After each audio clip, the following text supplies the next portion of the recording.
ఓం శ్రీ గురుభ్యో నమ.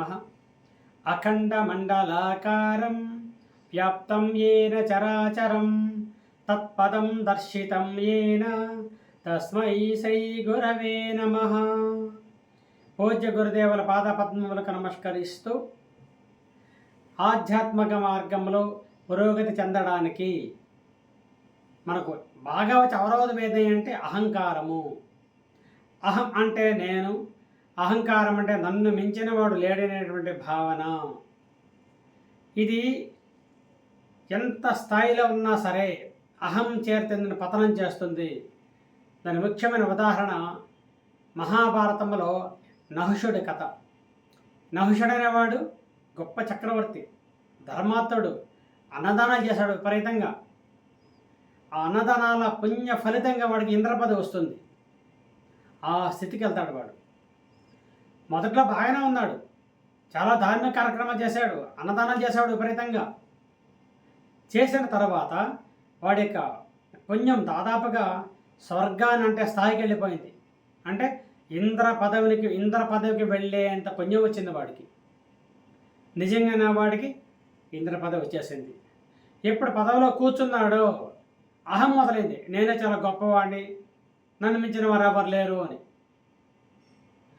ఇంద్రుడు కూడా భయపడిపోయి ఈ నహుషుడిని తీసుకొని ఇంద్రస్థానంలో కూర్చోబెట్టారు, రాజస్థానంలో. ఇప్పుడు దేవతలకు రాజు ఎవరు? నహుషుడు. ఇక్కడ బాగానే ఉంది. అహం మొదలైంది వాడికి, నన్ను మించిన వాళ్ళు ఎవరు లేరని. ఎందుకంటే ఈ యొక్క స్వర్గానికి నేనే అధిపతిని, అంతా నాకే చెందాలి. ఈ సప్త మహర్షులు మిగతా దేవతలతో నన్ను ఆరాధించాలి, నేను గొప్పవాడిని కాబట్టి అంటూ ఇంద్ర పదవి నాది కాబట్టి ఇంద్రుడి భార్య కూడా నాకే సేవ చేయాలా, ఆమె నాకు భార్యగా ఉండాలి, ఒక పిచ్చి కోరిక కలిగింది వాడికి. అంటే ఒక చీఫ్ మినిస్టర్ ఉంటాడు, పదవి దిగిపోతాడు, కొత్త ఆయన వస్తాడు, ఆ పదవే తీసుకోవాలి తప్ప దిగిపోయిన వాడి భార్య కూడా నాకు చెందాలనేటట్లేదు. వీడి మోక్కత్వం, అహం వల్ల చెడ్డ మాటలు అవన్నీ కూడా చెప్పమిస్తాడు ఇంద్రుడి భార్యకి వచ్చి సేవ చేసుకోమని. ఆమె భయపడిపోతుంది. ఆమె భయపడి దేవతల గురువైనటువంటి బృహస్పతికి చెప్తుంది, ఇదే స్వామి ఇంత వైపరీత్యం, కాల వైపరీత్యం అని. వాడు చాలా పుణ్యం సంపాదించాడు, ఆ పుణ్యం అంతా పతనం అయిపోతా కానీ వాడు పతనం కాడు. కాబట్టి అతి తొందరగా వాడి పుణ్యం ఖర్చు అయ్యేదానికి మనం ప్లాన్ చేద్దాం అని ఆలోచించి, సరేను నేను వస్తానని చెప్పు అని చెప్పంపించు అని చెప్తాడు అని ఒక చిన్న సలహా ఇస్తాడు. సప్త మహర్షులు కనుక పల్లకి మోస్తూ పల్లకిలాగా నన్ను మోసుకెళ్తే నేను వస్తాను ఇంద్రుడికి సేవలు చేయడానికి అని చెప్తుంది. ఆ మాట వీడికి చెప్తాడు నహుషుడికి. వాడు ఎగిరి గంతేస్తాడు. వాడు సప్త మహర్షులు పిలుస్తాడు, మీరు పోయి పల్లకి మోసుకొని రావనని. సప్త మహర్షులు అంటే కల్పాంత స్థాయిలో వాళ్ళు, కల్పాల నుంచి సాధన చేసి శరీరాన్ని కాయకల్ప చికిత్సతో తయారు చేసుకొని ఇప్పటికి కూడా నివసిస్తూ ఉండేటువంటి మహాత్ములు వాళ్ళు. ఒక్కొక్కరు దాదాపు 1,00,000 వోల్ట్ల కరెంట్ ఉండేటువంటి శక్తి ఉంది వాళ్ళ దగ్గర, అంత గొప్పవాళ్ళు వాళ్ళు.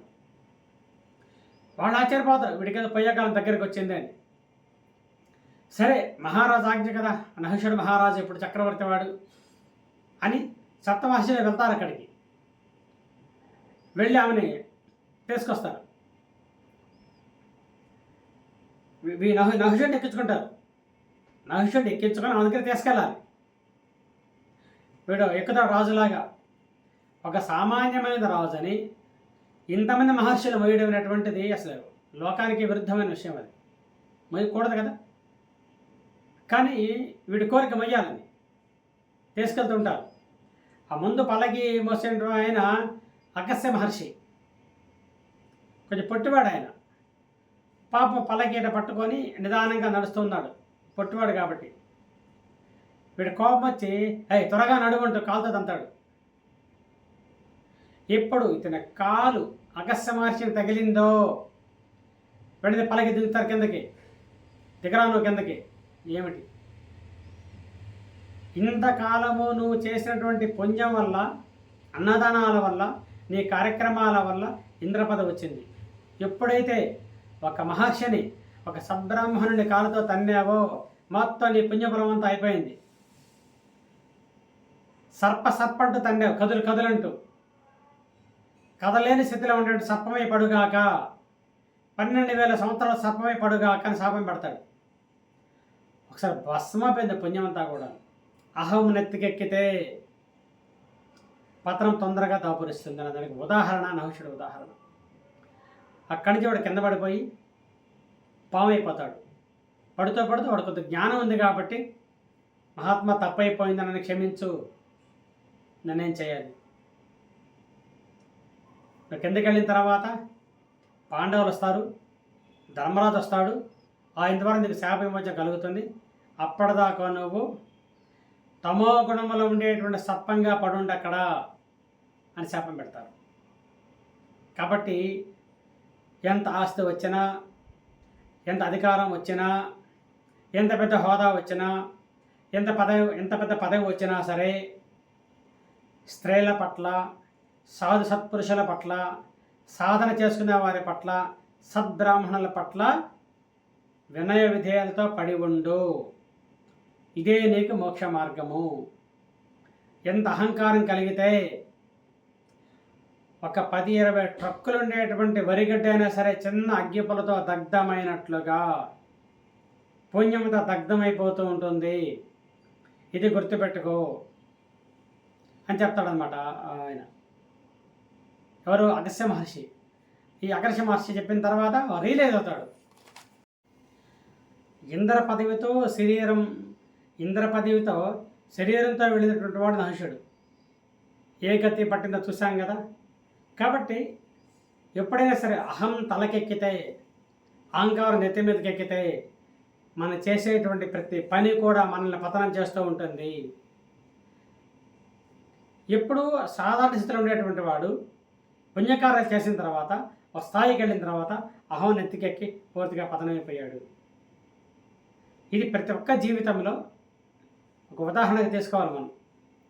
అట్లాగే నిజమైన భక్తులను ఆపితే వాళ్ళు పడ్డటువంటి బాధ మన పుణ్యాన్ని భస్మం చేస్తూ ఉంటుంది.